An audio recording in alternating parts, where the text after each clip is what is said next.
사도행전 9장. 사울이 회심하다. 사울은 여전히 주님의 제자들을 향하여 살기를 내뿜으며 대사제에게 가서 다마스쿠스에 있는 회당들에 보내는 서한을 청하였다. 새로운 길을 따르는 이들을 찾아내기만 하면 남자든 여자든 결박하여 예루살렘으로 끌고 오겠다는 것이었다. 사울이 길을 떠나 다마스쿠스에 가까이 이르렀을 때 갑자기 하늘에서 빛이 번쩍이며 그의 둘레를 비추었다. 그는 땅에 엎어졌다. 그리고 사울아, 사울아, 왜 나를 박해하느냐 하고 자기에게 말하는 소리를 들었다. 사울이 주님은 누구십니까? 하고 묻자 그분께서 대답하셨다. 나는 내가 박해하는 예수다. 이제 일어나 성 안으로 들어가 보라. 내가 해야 할 일을 누가 일러줄 것이다.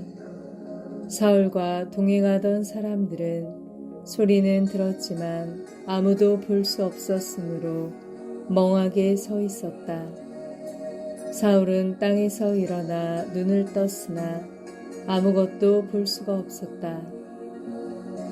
그래서 사람들이 그의 손을 잡고 다마스쿠스로 데려갔다.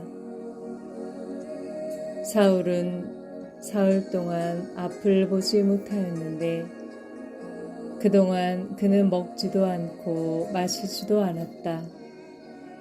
다마스쿠스에 하나니아스라는 제자가 있었다.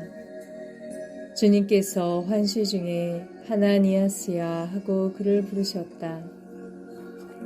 그가 예 주님 하고 대답하자 주님께서 그에게 말씀하셨다.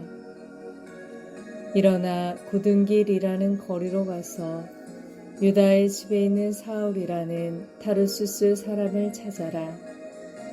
지금 사울은 기도하고 있는데 그는 환시 중에 하나니아스라는 사람이 들어와 자기에게 안수하여 다시 볼 수 있게 해주는 것을 보았다.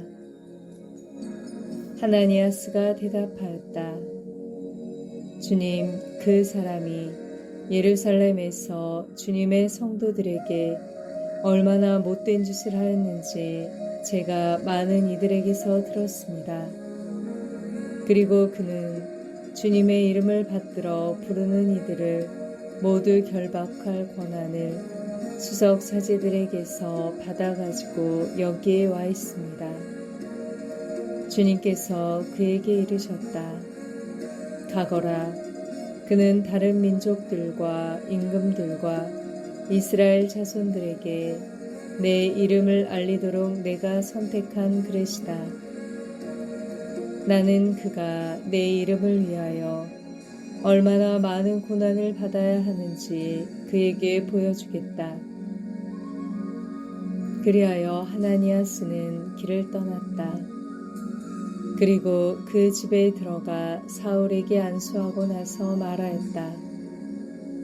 사울 형제, 당신이 다시 보고 성령으로 충만해지도록 주님께서 곧 당신이 이리 오는 길에 나타나신 예수님께서 나를 보내셨습니다. 그러자 곧 사울의 눈에서 비늘 같은 것이 떨어지면서 다시 보게 되었다. 그는 일어나 세례를 받은 다음 음식을 먹고 기운을 차렸다. 사울이 다마스쿠스에서 복음을 선포하다. 사울은 며칠 동안 다마스쿠스에 있는 제자들과 함께 지낸 뒤 곧바로 여러 회당에서 예수님은 하느님의 아드님이시라고 선포하였다. 그 말을 들은 자들은 모두 놀라며 저 사람은 예루살렘에서 예수의 이름을 받들어 부르는 자들을 짓밟은 자가 아닌가. 또 바로 그런 자들을 결박하여 수석사제들에게 끌어가려고 여기에 온 것이 아닌가 하고 말하였다. 그러나 사울은 더욱 힘차게 예수님께서 메시아이심을 증명하며 다마스쿠스에 사는 유다인들을 당혹하게 만들었다. 사울이 피신하다. 그렇게 꽤 긴 기간이 지나자 유다인들은 사울을 없애버리기로 공모하였는데 그들의 음모가 사울에게도 알려졌다. 그들은 사울을 없애버리려고 밤낮으로 성문들을 지켜보고 있었다. 그래서 그의 제자들이 밤에 그를 데려다가 바구니에 실어 성벽에 난 구멍으로 내려보냈다.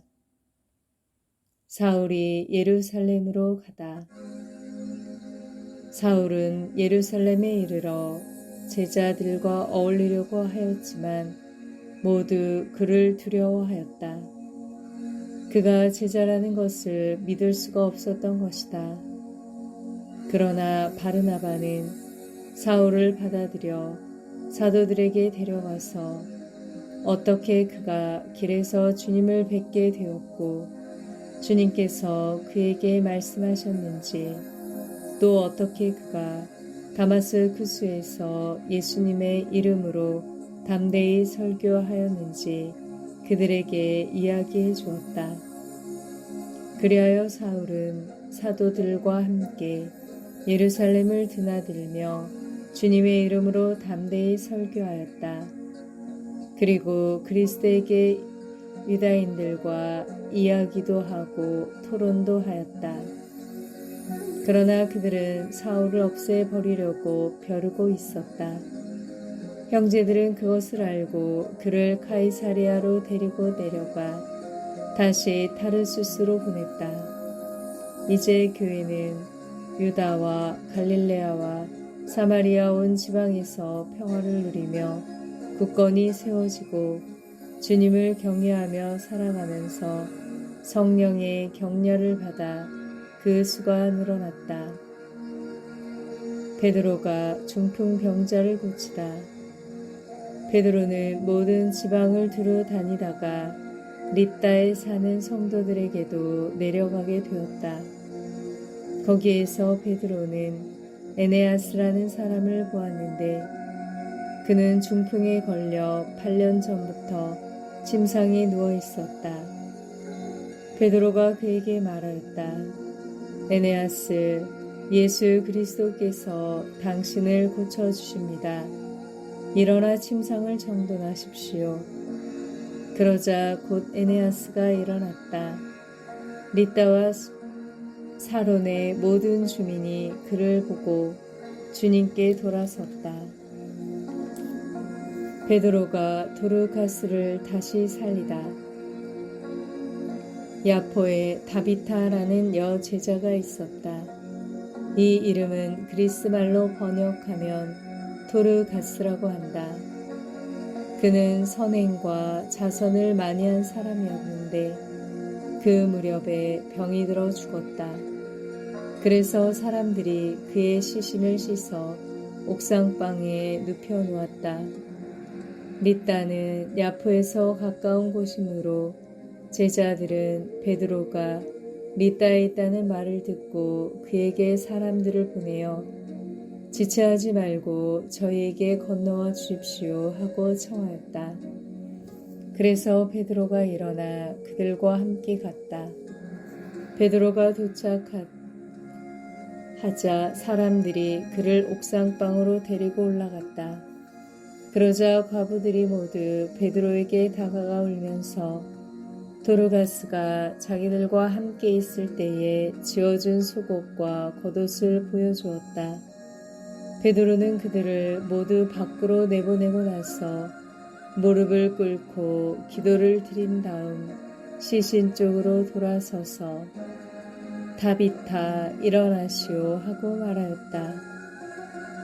그러자 그 여자가 눈을 떴다. 그리고 베드로를 보고 일어나 앉았다. 베드로는 손을 내밀어 그를 일으켜 세운 다음 성도들과 과부들을 불러 다시 살아난 도르가스를 보여주었다. 이 일이 온 야포에 알려지자 많은 사람이 주님을 믿게 되었다. 베드로는 한동안 야포에서 무두장이 시몬의 집에 머물렀다.